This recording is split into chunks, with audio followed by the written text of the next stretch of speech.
everyone, I'm Ivy Lee. Today, I'm going to review this book, The Land of Stories, The Enchantress Returns.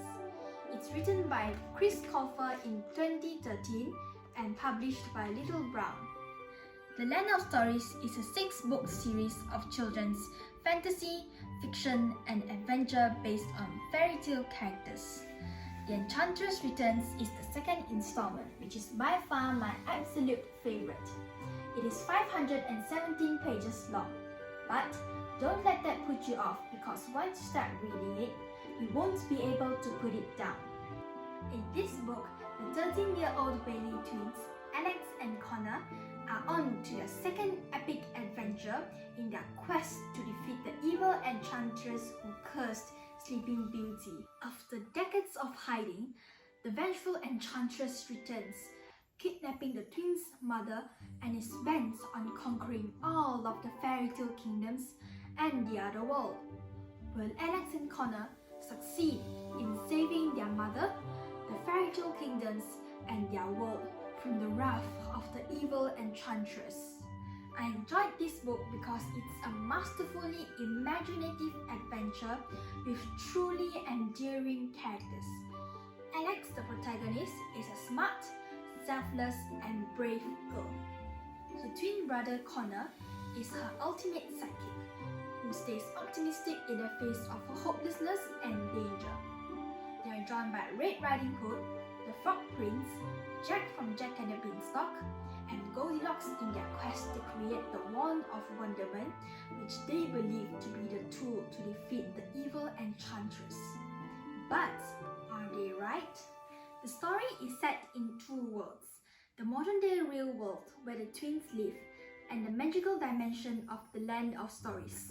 You won't believe how the twins traveled from their world to the Land of Stories. The author focuses on courage as the main theme in this book.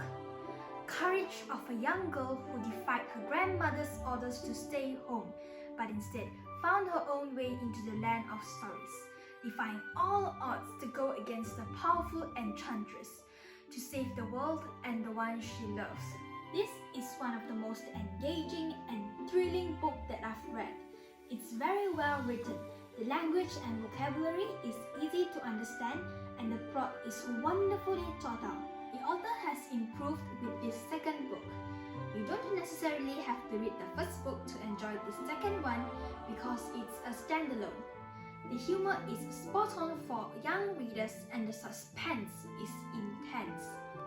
For example, the Snow Queen's prophecy. Of the 4 travelers, one will not return. Who is she talking about? Will the prophecy come true? The only thing about the book that I felt was out of place was the love triangle between Red Riding Hood, Jack, and Goldilocks. To me, it was an unnecessary diversion that didn't contribute much to the overall storyline. But I suppose some readers would appreciate a little romance, which is quite common in all fairy tales. This book is so good at the imaginative way of looking at timeless fairy tale characters in a completely new manner. I like how the author makes some of the villains have some goodness in them. Like Rumpelstiltskin. He's my favorite character because I can totally empathize with his situation, being a victim of circumstances and how he atoned for his mistakes. My favorite part is the ending. Everything turned out right finally in the most unexpected way. I quote, "You don't always need a sword or a wand to stop a villain. Words are as powerful as anything else." So how did Alex defeat the Enchantress? I would recommend this book to children, teenagers, and adults who enjoy fairy tales. But even to those who have never read a fairy tale before, this book may make you want to go back and search up all those timeless tales. I hope you like this book. Happy reading! Bye!